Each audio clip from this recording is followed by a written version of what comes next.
Show this disgusting example of a lack of respect for police. It is a video that speaks for itself, but the triple part of this that is just worth talking about is about the ferals that exist in society.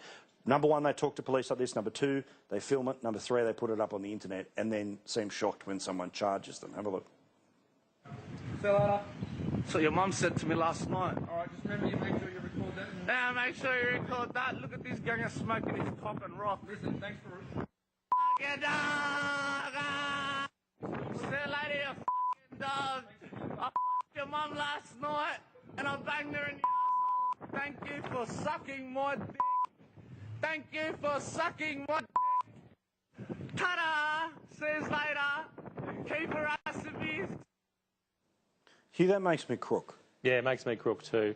And I just, it's just disgusting. There's no other word for it. Like the patience of those police, quite amazing. That they put up with that. I mean, yeah, that's pretty impressive. But that scumbag should have been grabbed, handcuffed, put in the back of that van. You don't treat police that way. You don't treat anybody that way. But imagine what they cop that we don't see. Oh yeah. No. What fed into that? No. Well, that's absolutely right. And you need that moderation. You can't be one extreme or the other. And yeah, we've had extremes with the moderation. But that individual, is an extreme in many respects. That doesn't mean there's not lots of those type of people out there. There are, and the police and paramedics and other emergency services get dealt with that type of rubbish all the time. But as Ryan was saying with the broken windows theory, it worked well in New York. It did push crime other places, but it's something where, if you fall down hard on things like this, if the police are seen to actually, deal with those things, to stop the graffiti, to stop the broken windows, to stop people abuse like that, it changes the whole nature of the society. And it has to be done. And whether the judicial system works or not, at times it does, at times it doesn't, but certainly, when there are situations where they're abusing police who are just simply doing their jobs, that's all they're doing, and a lot of time under very harsh conditions, having some abuse from some fool like that person needs to be dealt with. But also it's this thing where, I say whatever suite the emergency services need for protection, I'm all in on. I'm very bullish, very hawkish about that stuff.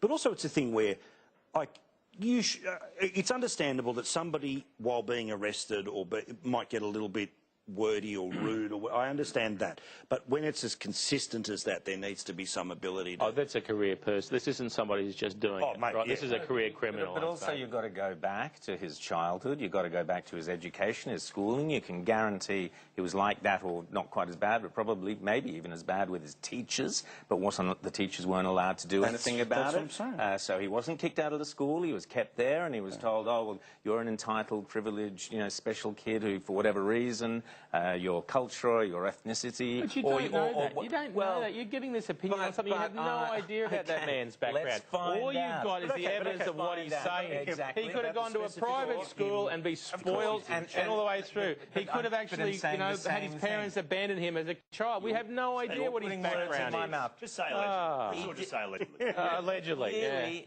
has not behaved like that for the first time. That's what I'm saying. You're turning it into a class war. I'm not saying that. I'm saying that for years, for whatever reason, people haven't disciplined him. Whether it's the family, whether it's the school, whether it's the authorities, whatever it is, he hasn't been disciplined. That's what I'm saying. I'm not turning it into a class warfare thing or whatever. And that's the problem. He's a bully who hasn't been stood up to and dealt with, and he needs to be, just like every bully does. In a moment,